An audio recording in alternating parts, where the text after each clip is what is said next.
Hello 8th class. आज हमारा इस चैप्टर का वीडियो नंबर 3 होगा, ठीक है। जिस चैप्टर नंबर 9 जो हमने शुरू किया था, फोर्स एंड इट्स टाइप, ठीक है। तो इसमें हमारा जो टॉपिक रह रहा था वो क्या है, फ्रिक्शनल फोर्स एंड और फोर्स ऑफ फ्रिक्शन, ठीक है। क्या होता है ये देखते हैं। If a very heavy object is pushed with only A small amount of force, मान लीजिए कोई बड़ी सी चीज़ है, आप क्या उसे थोड़ा सा फोर्स लगाकर उसे पुश कर सकते हैं? क्या वो हिलेगा? नहीं। कोई भारी सी चीज़ है तो उसको धक्का लगाने के लिए उतना ही फोर्स चाहिए। इट डज नॉट मूव, ठीक है। This implies that the surface on which the object is resting exerts some force on the object and this force must be acting on a direction opposite to the force of our push. यानी कि ये क्या show करता है कि ज़रूर जहाँ पे जिस सरफेस पे वो चीज़ रखी हुई है, भारी वाली चीज़, वो हमसे ज़्यादा फोर्स लगा रहा है, ठीक है। तभी वो जो वस्तु है या ऑब्जेक्ट है वो हिल नहीं रही, ठीक है। मान लीजिए हैवी बॉक्स है, उसे हम कम फोर्स लगा रहे हैं तो वो हिल नहीं रही। इसका क्या मतलब है, यानी कि जिस सरफेस पे है वो, ठीक है, यानी कि वो सरफेस हमारी फोर्स से ज़्यादा फोर्स लगा रहा है उसको रोकने में, ठीक है। तो इसी को कहते हैं फ्रिक्शन फोर्स। इसी को क्या कहते हैं, फ्रिक्शन फोर्स, ठीक है। और फ्रिक्शन फोर्स क्या होता है, एक तरह का अपोजिंग फोर्स होता है, यानी कि जो मतलब कि फोर्स लग रहा है उसको रोकने के काम आता है फ्रिक्शन फोर्स। मान लीजिए कि मैंने एक बॉल किक करी, ठीक है। थोड़ी दूर आगे जाने के बाद वो बॉल रुक जाती है। क्यों? कहीं ना कहीं जब तक मेरा फोर्स उस बॉल पे था तब तक तो वो बॉल आगे की ओर बढ़ा, पर जैसे ही मेरा फोर्स कम हुआ तो उस पर सरफेस के ने फोर्स लगाना शुरू किया। कौन सा फोर्स? फ्रिक्शन फोर्स लगाना शुरू किया। और फ्रिक्शन फोर्स क्या करता है, मेरे वाले फोर्स को अपोज करेगा, ठीक है, रोकने की कोशिश करेगा। मेरे मतलब कि मैंने जो फोर्स लगाया उसको अपोजिट में, यानी कि उसका उल्टा फोर्स लगाएगा। तो मैंने उसे आगे बढ़ाने के लिए फोर्स लगाया था कि बॉल को, तो फ्रिक्शन फोर्स क्या करेगा, उसको रोकने के लिए फोर्स लगाएगा, ठीक है। तो यही होता है फ्रिक्शन फोर्स, ठीक है। अगर समझना चाहें, यहाँ पे आपका जो एग्जाम्पल है वो बाइसाइकिल का है, ठीक है। मान लीजिए कि आप बाइसाइकिल है, वो बहुत अच्छे से आप उसको चला रहे हैं, ठीक है, बहुत ही हाई स्पीड में, पर थोड़ी देर बाद उसे आप पैडलिंग करना छोड़ दें, पैडल मारना छोड़ दें, तो थोड़े टाइम बाद क्या होगा, वो रुक जाएगा। क्यों?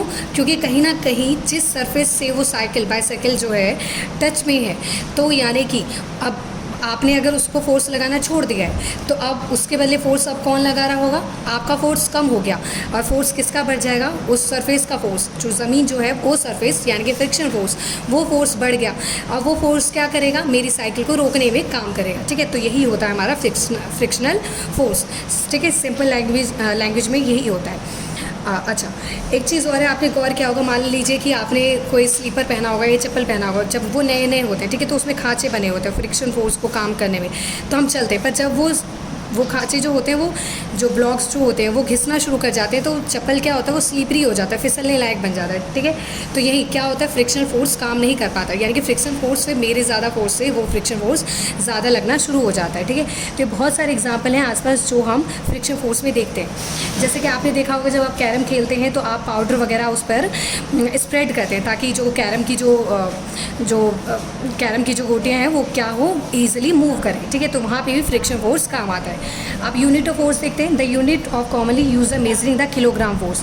कॉमनली अगर यूनिट देखें, मेन में किलोग्राम फोर्स होता है, ठीक है। किलोग्राम फोर्स होता है, 1 किलोग्राम में उतने किलोग्राम फोर्स लगेगा, ठीक है। 1 kg में ग्राम फोर्स लगेगा, ठीक है। पर अगर हम उसके स्टैंडर्ड यूनिट की बात करें, अगर हम उसके SI यूनिट, ठीक है, स्टैंडर्ड यूनिट की बात करें तो वो क्या होता है, हमारा न्यूटन होता है, ठीक है। उसका सिंबल क्या होगा, N, ठीक है, न्यूटन।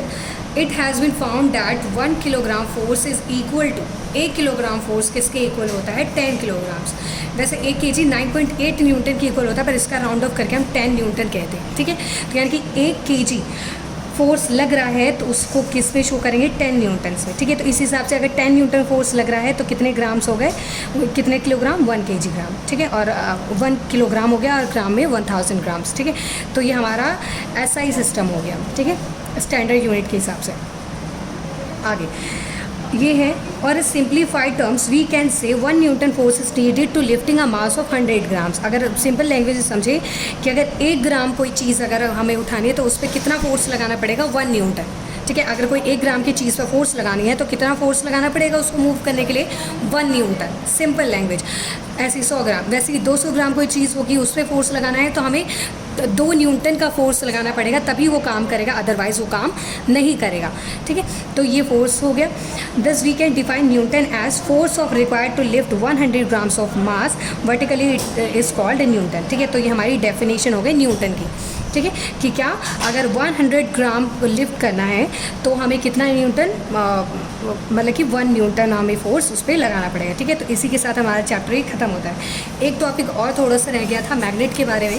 ठीक है, तो यहाँ थोड़ा सा और देखते हैं। जैसे मैग्नेट में 2 पोल्स होते हैं, आपने प्रीवियस क्लास में भी देखा होगा, north pole and south pole. ठीक है, अच्छा एक चीज़ और, अगर इसके सिमिलर पोल को सामने ले आएँ तो वो एक दूसरे को क्या करेंगे, रिपील करेंगे। ठीक है, और अगर अपोजिट डायरेक्शन को ले आएँ तो वो अट्रैक्ट करेंगे। ये आपको मैंने पहले भी पढ़ाया था, प्रीवियस क्लास में भी पढ़ चुके। ठीक है, opposite poles of the 2 magnet attract each other. अगर मान लीजिए नॉर्थ साउथ है तो वो अट्रैक्ट करेंगी, और ईच मैग्नेट, और अगर वो अलग अलग हैं, मतलब कि सेम है, नॉर्थ को नॉर्थ के पास लाएंगे तो रिपील करेंगे, दूर दूर जाएंगे एक साथ। ठीक है, अच्छा अब ये भी है कि अगर मान लीजिए एक मैग्नेट है, तो कई बार दिमाग में बच्चों के आता है कि मैग्नेट को अगर हम तोड़ दें तो क्या नॉर्थ और साउथ पोर्शन अलग हो सकता है? तो नहीं, कभी भी नॉर्थ पोल और साउथ पोल अलग नहीं हो सकता।